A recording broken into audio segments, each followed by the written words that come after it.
저희가 두 장관의 말을 한번 분석을 해볼 텐데 먼저 보건복지부 장관의 얘기 지금 좀 파장이 커졌죠. 그 얘기부터 들어보도록 하겠습니다.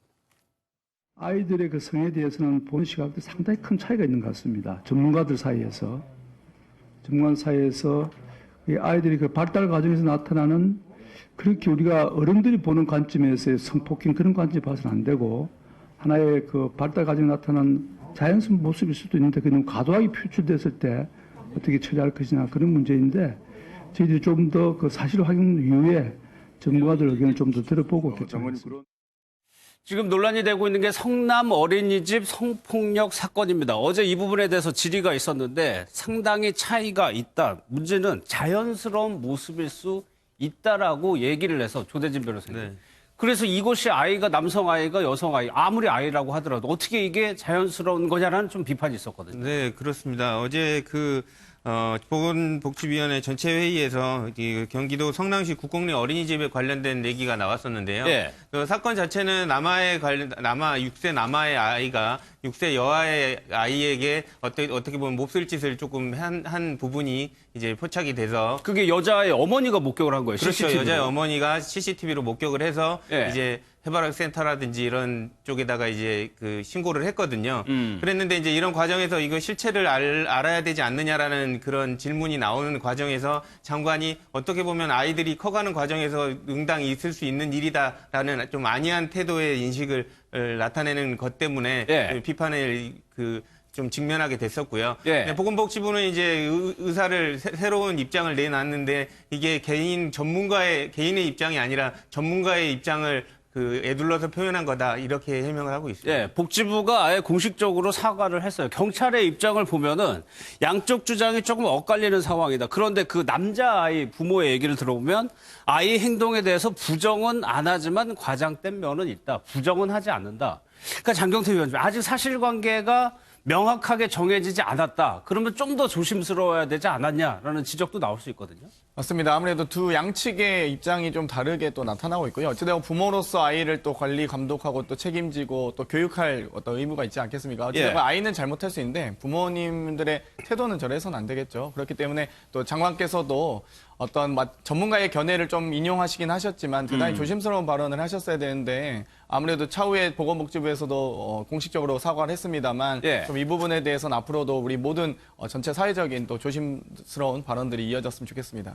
그러다 보니까 글쎄 장애차별 복지부에서 공식적으로 사과를 한 걸로 그래서 끝날 수 있는 마무리되는 일일까요? 글쎄요, 저는 복지부의 이 사과 자료로는 사태가 가름되기 좀 힘들 것으로 보이고 지금 많은 국민들이 박능우 장관의 발언에 분개하면서 청와대 국민청원 게시판에까지 몰려들고 있는 상황입니다. 장관 명의의 별도의 사과가 필요해 보이고 그 이후로도 논란이 진화되지 않는다면 장관 사퇴까지도 가능하겠다. 왜냐하면 이게 일반적인 말실수를 하기에는요. 이 학부모들의 정말 그 노심초사하는 마음, 전전긍긍하는 마음에 대해서 공감을 전혀 하지 못한 모습을 보여줬습니다. 그리고 경찰에서는 양측 주장이 다르다고 하지만 이 피해 아동 A 양의 부모님이 산부인과 가서 진료를 받았잖아요. 근데 산부인과 진료 의사 소견상 성적 학대 정황이 발견됐다고 했어요. 그렇다면 일정 부분 과장이 있었느냐 없었느냐가 중요한 게 아니라 이 만 5세의 여아가 어린이집에서 또래의 친구들에게 성적 학대를 당한 게 의사 소견으로 확인이 됐는데 여기에 대해서 보건복지부 장관이 전문가 의견이라고 토를 달면서 자연스러운 발달 과정으로 볼 수도 있다. 이런 발언과 인식을 하는 장관이 어떻게 이 수많은 아이들과 관련된 보건정책, 복지정책을 펼치는 걸 학부모들이 믿고 맡길 수가 있겠습니까?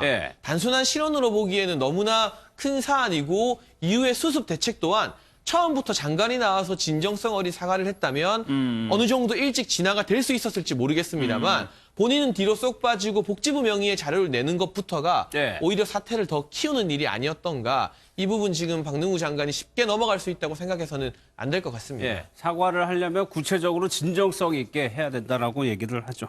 또 한 명이 김현철 통일부 장관의 발언인데 이 얘기도 좀 들어보도록 하겠습니다. 나름대로 힌트를 주고 있는 것 같습니다. 최근의 움직임들을 보면은 외교적으로 보면은 최선희 부상이 모스크바를 방문했듯이 중노와의 협력을 강화하겠다.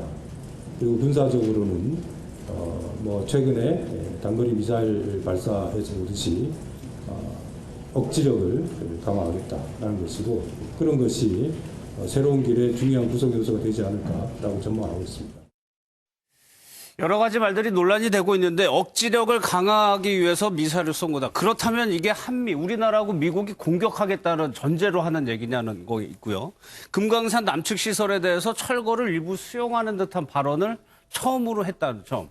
이준석 최고위원께서 어떤 발언이 좀 문제라고 보세요? 전쟁 억지력이나 무기의 억제력이라는 게 두 가지가 있거든요. 그러니까 뭐 실제 방어 무기를 개발할 수도 있습니다. 예. 예를 들어 북한에서 미사일 쏘면 패트리어트 미사일이나 사드 같은 경우는 방어만 할 수 있지 상대를 공격할 수가 없습니다. 예, 예. 그런데 예를 들어 아니면은 다른 형태의 억지력이라는 거는 너희가 우리를 때리면 우리도 너희를 세게 때리겠다라는 그런 형태의 억지력이거든요. 그게 억지력의 의미죠. 그건 이제 근데 상호 확증 파괴라고 하는 단계까지 가게 되면은 네가 핵을 개발하면 나도 핵을 개발하겠다 뭐 이런 거거든요. 그러니까 그것을 정당화한다는 거는 상대 측의 군비 증강에 대해 가지고 면죄부를 주는 거나 마찬가지입니다. 그렇기 때문에 사실 우리 한미연합군 같은 경우에는 어떤 경우에도 도발적인 전력 강화를 최근에 한 적이 없는데 불구하고 예. 그렇게 표현하는 거는 북한의 입장에서 이야기하는 것이기 때문에 이게 어떤 발언인지 이해하기 어려운 측면이 있고요. 예. 사실 금강산 시설에 대해 가지고는 사실 그게 우리 자본이 들어가 있는 시설 아니겠습니까? 예. 그 당시에 그리고 상당한 어떤 자본 투자와 어떤 노력이 들어간 그 결과물인데 그것에 대해 가지고 북한이 요구하는 대로 예. 아무 뭐 받아내는 것 없이 이제 철거를 하겠다는 의지를 우리 쪽에서 밝힌다는 것은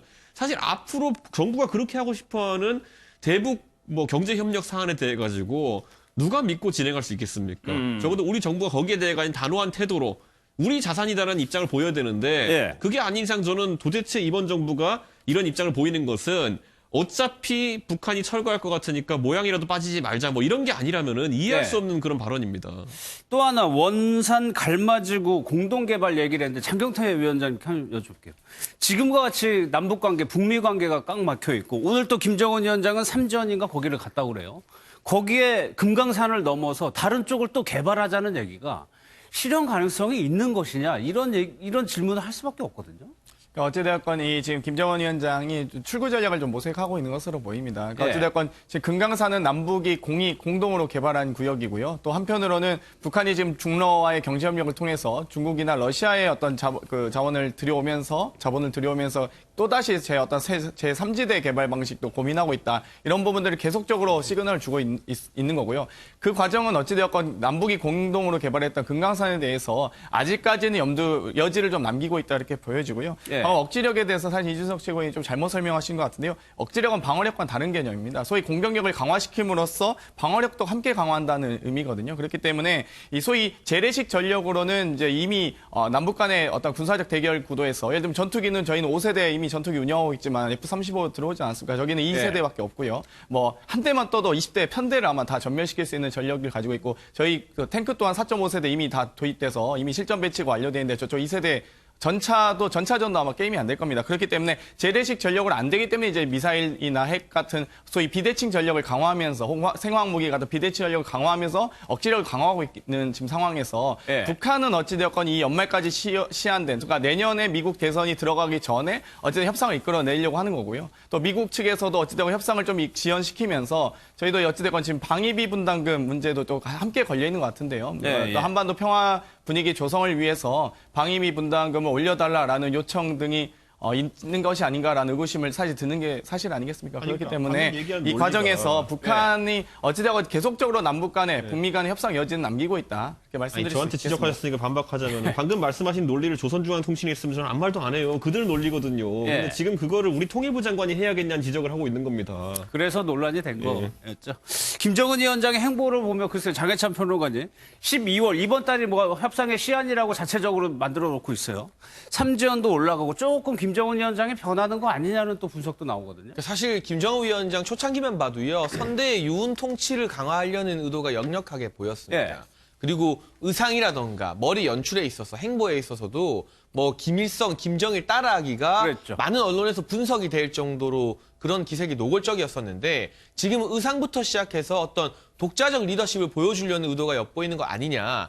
여기에 대해서는 적어도 북한 내부 통치에 있어서만큼은 이제 본인의 길을 걸어도 된다는 자신감을 얻었다는 것 같고 뭐 북미 협상이 지금 교착 상태에 있습니다만 2번이나 트럼프 대통령을 만났잖아요. 네. 또 판문점에서도 한 차례 회동을 한 것이 있고 이 자체가 어떻게 보면 북한의 최고 지도자로서는 유례가 없었던 일이기 때문에 내부적인 성과를 거뒀고 또 지금 독자적 리더십을 계속 보여주는 것은 저는 대외적인 메시지도 있다고 봐요. 네. 연말까지 미국이 북한이 제시한 이 마지노선 끝까지 협상하는 것을 새로운 카드 들고 나오지 않는다면 내가 과거와는 다르게 마이웨이를 걸으면서 제3의 길, 새로운 길을 보여줄 수도 있다는 예. 그러한 정치적 메시지가 최근의 행보나 의상 등에서 계속해서 드러나는 것 같고요. 예. 내부 통치의 측면이나 외부 통치의 측면에서 이런 모습들이 포착되고는 있지만 그러나 미국의 실무 대표라고 할 수 있는 스티븐 비건 대표 같은 경우는 최근 미 의회에서 이 연말 가이드라인은 북한이 일방적으로 선정한 것이기 때문에 우리가 연말까지 굳이 뭔가를 제시할 필요는 없다는 취지의 예. 발언을 했습니다.